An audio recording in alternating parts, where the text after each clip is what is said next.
Are you familiar with the tree protection zone? You've likely seen the fences at construction sites and know what these mean. Keep out, but do you know why? Trees are more valuable and vulnerable than you might think. Not only are trees expensive to replace, but it can take a new tree 20 years or more to grow big enough to provide ample shade and provide food and a home for wildlife. But despite their large size, trees are easy to damage, which is why it's important to follow Denver Parks and Recreation standards and Office of the City Forester specifications during a construction project.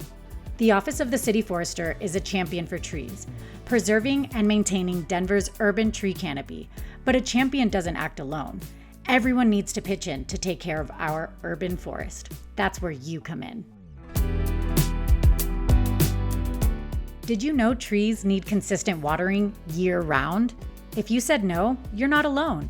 Many trees get their water through an irrigation system, but if it gets damaged or turned off, trees are missing out on a vital element for their health, and the damage can take years to be seen, long after the initial lack of water.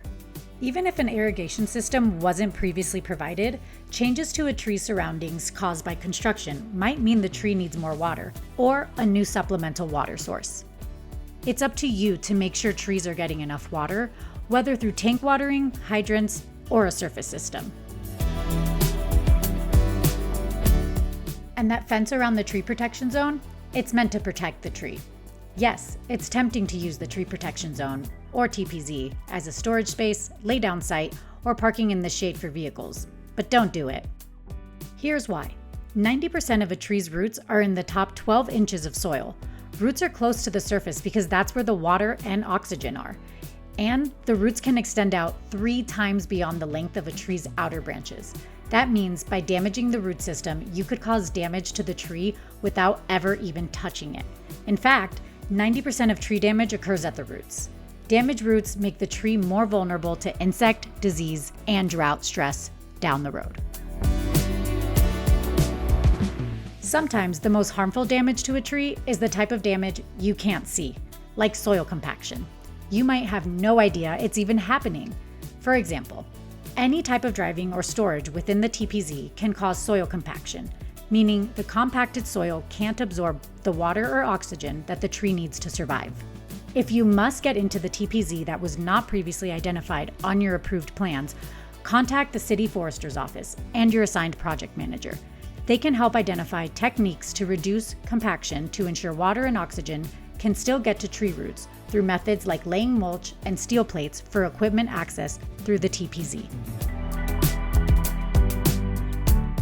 Does your project have the green light from forestry to trench in the TPZ? Be sure to get approval before you enter the TPZ. Hopefully, it's rudimentary by now. But don't forget about the tree roots. You might not even notice them, but the roots are there, and they're vulnerable and valuable. Not only can trenching cut the roots, but it can create a risk of the tree falling. If you need to trench in the TPZ, there are ways to do it with reduced impact to the roots. For example, you can air or hydro excavate to put irrigation under roots. You can also carefully hand dig for a shorter distance to expose roots. When in doubt, check with the City Forester's office, and they can make recommendations to best protect the tree.